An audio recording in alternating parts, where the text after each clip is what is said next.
Hello,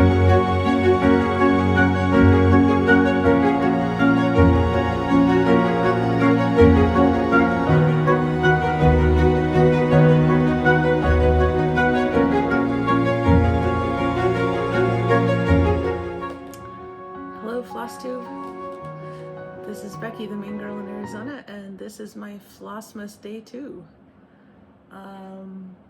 I have a little bit to show you here. Well, almost the same amount of things as yesterday, but I have some bread rising in the oven, which is going to be my treat for today. So I'll have to insert that video in at the end. So right now, we'll start with the tea, which for me is currently on the floor. All right, so I am drinking today. All right, I got the box. Winter Wake Up Tea, Trader Joe's again. I think this might be one of Caroline's favorites. You'll have to live vicariously. It's a nice tea. It's a black tea, but I don't find that it oversteeps easily. I've been able to make it at school when all I can do is boil water, although usually I don't boil water for black tea.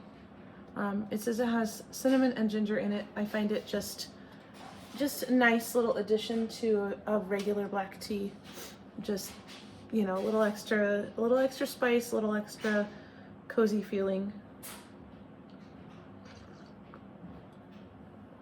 One of my students years ago gave me this mug, so I keep it for Christmas time. All right, let's look at the treasures we have. All right, I do need to set this down because it's pretty warm. I set it on the tile. Okay, let's see. I don't remember what order I did things in yesterday, so let's just start with the music because it's sitting here. I was going to say Canadian brass because I grew up, my dad plays the tuba and he was a member of a brass group for years, and so of course we had a lot of brass music CDs, Canadian brass being a great one of them. And then I was looking in our CD collection and I thought, hey, you know what, I bet people don't know about this one. I bet a lot of people know about Canadian brass. It's similar. This is Grimethorpe Colliery. If you've ever seen the movie Brassed Off, this is the band that's in the movie that the movie's made about. It's about coal miners protesting bad treatment, basically. So this is Grimethorpe Colliery. That's where the colliery coal miners, and quite fun. They have some other ones, other CDs, but they're Christmas ones. I really enjoy it. It's not just Canadian brass. I think is it a brass quintet?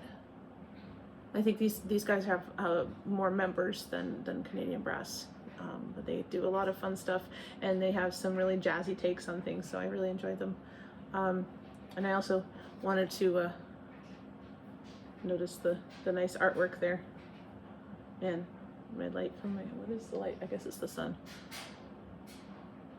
Yeah, anyway, so that's a fun one. If you can probably find that one on Spotify, I think that's where we found it in the first place.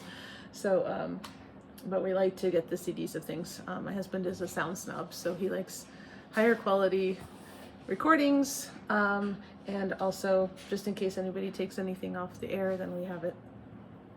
If there's anything I really want, I buy the book or buy the CD. All right, what else do we have? Oh, yes. I hope this is good because I had to take these off the tree. So years ago in 2001, when we were both in college, our choirs that we were in took a trip to Europe. We went to, let me think, let's say it in order. We went to Prague. We sang in Prague. We sang in Salzburg, and then in Vienna. I think that was it. We sang at a couple other like small places, but those were the main places. And one of the things Kent and I did, we were dating at the time. We were not married, but we were looking at the Christmas market, and we found these. These are eggs, which you can probably tell, and they're all handmade. And even though we were dating at the time, we each picked 3 and hung on to them, and they are now on our tree. I know, we're cute. Oh, so this is Pussy Willows. They're not necessarily Christmassy. There was one with Silent Night on it that I almost got, but I chose a different one instead. So this one's more Christmassy. I wonder if that, ooh, that knot has come undone. Guess I better do that before I hang that back up. Don't need that crashing to the floor. So anyway, so they just had these in bins and bins and bins, and they gave you an egg carton. This is not the egg carton, because their egg carton only holds 10 eggs, and it says Austria eggs on it. Eggs from Austria. So I have that, and that's why they stay during the year. But I stuck them in an empty egg carton I had. So yeah, not Christmassy, but we hang them up higher up on the tree just so nobody knocks into them accidentally. But I will tie that ribbon before I put them back. So that's my handmade Christmas decoration for today. We have quite a few. And then I will show you a project, a Christmassy, it's more wintry than Christmassy project that I would like to start at some point. I see the label is still on it. We'll take that off. All right. Dracolaire. Haven't seen a lot of people stitching Dracolaire recently. But I'm trying to get the light off of it. So it's called Not Work Winter. Let's see if I can get you in. Yeah, if I tip it, there we go. I've got candles on the bookshelf, so that's what we're getting here. But anyway, so, and I guess I got the kit, or maybe I got the kit later, and I'm kind of surprised because the kit, I don't know if you can see, yeah, it's green floss, but the cover photo doesn't look green at all, so, and I'm not sure what color anyway, it just looks really cool, very delicate. I love Celtic knotwork, and I know you could probably stitch these separately. I wonder if this is the green, the border around each one. I know, I figure you could probably stitch these separately. I don't know what I would do. I would probably just stitch it into one big square like it shows here. But you could probably do them like a long line too if you wanted. Or just pick one. Anyway, so I have a lot of things that are not started, and I have a lot of whips. We're working on the whips part. Okay, that's all I have for you right this minute because, like I said, my bread is rising. I'll just tell you briefly about it so that you know what you're looking at later. I like to make stollen, and that is basically a European Christmas bread with fruit, sometimes nuts, but usually it has marzipan in the middle. And I make a couple different kinds of stollen usually, most years. And this one is my second batch. It's got pistachio stollen, and I got this recipe off of Great British Bake Off, actually, a few years ago.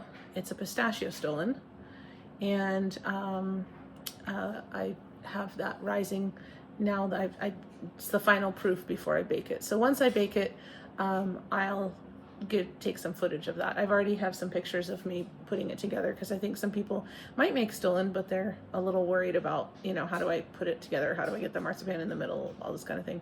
So it's actually quite easy, and my pistachio marzipan today is a little bit chunky because I was distracted when I was making it and forgot to grind up the pistachios before I put everything else in, so it just kind of gooped up and they're sort of ground, but they're not as smooth as they should be.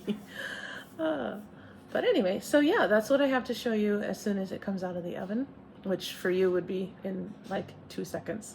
So enjoy. See you tomorrow. Guess what?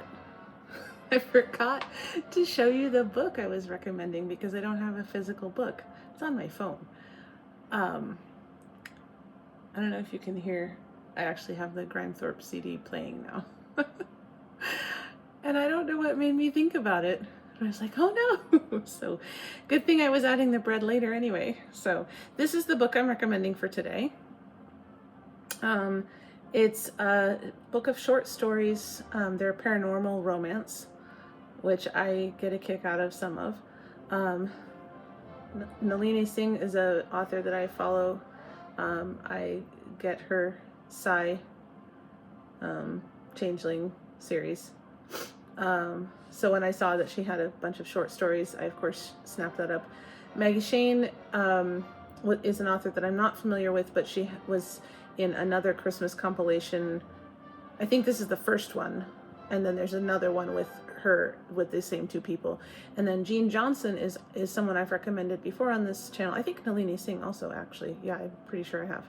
So I've recommended both of them before on this channel. I don't know Maggie Shane or Erin McCarthy, but I have enjoyed this book. I've had it for some years. This is probably the third or fourth time that I've read it this year.